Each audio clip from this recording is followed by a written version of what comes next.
I am your host, Samuel Feinstein, here to explore the true meaning behind the text, Big Mama's Funeral.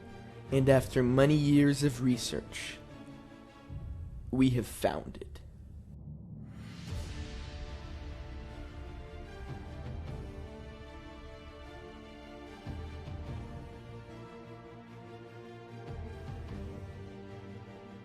We contacted leading Karl Marx expert Gunnar Yaramareddy.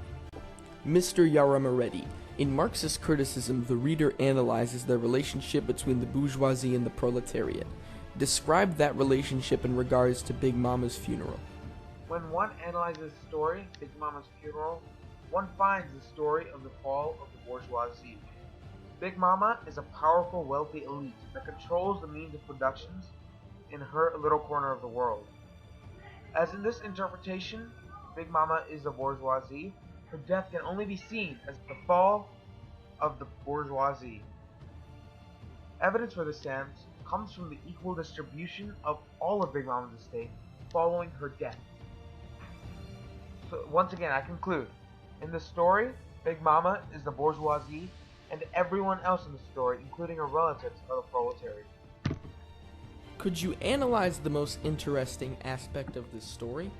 Preferably characterization?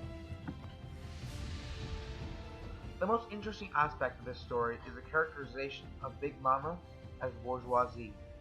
The fact that in this story the bourgeoisie is a frail old woman whose only strength is her immense wealth and the image of the grandeur surrounding her status seems to be a commentary on the weakness and idealized nature of elites controlling our means of production. It's a very interesting idea, especially upon recollecting the fact that Garcia Marquez, the author of this story, actually comes from a socialist background. And it's not just Mr. Yaramareddy that thinks this way. Terry Worley also states this in her book.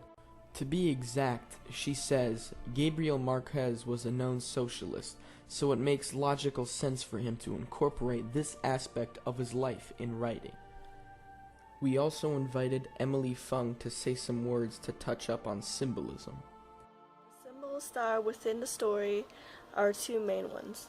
Big Mama, which is the supreme ruler, and Nicanor, her nephew, which is a drug dealer that wanted to inherit everything that Big Mama owned.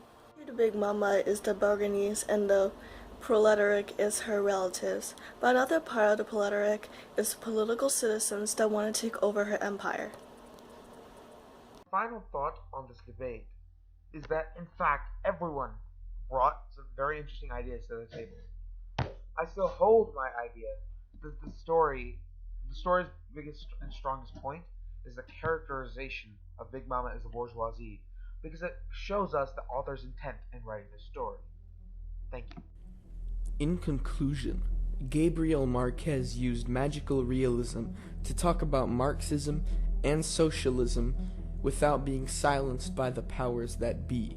Therefore, Big Mama's funeral is a sort of allegory to a proletarian revolution that Marquez very well could have desired.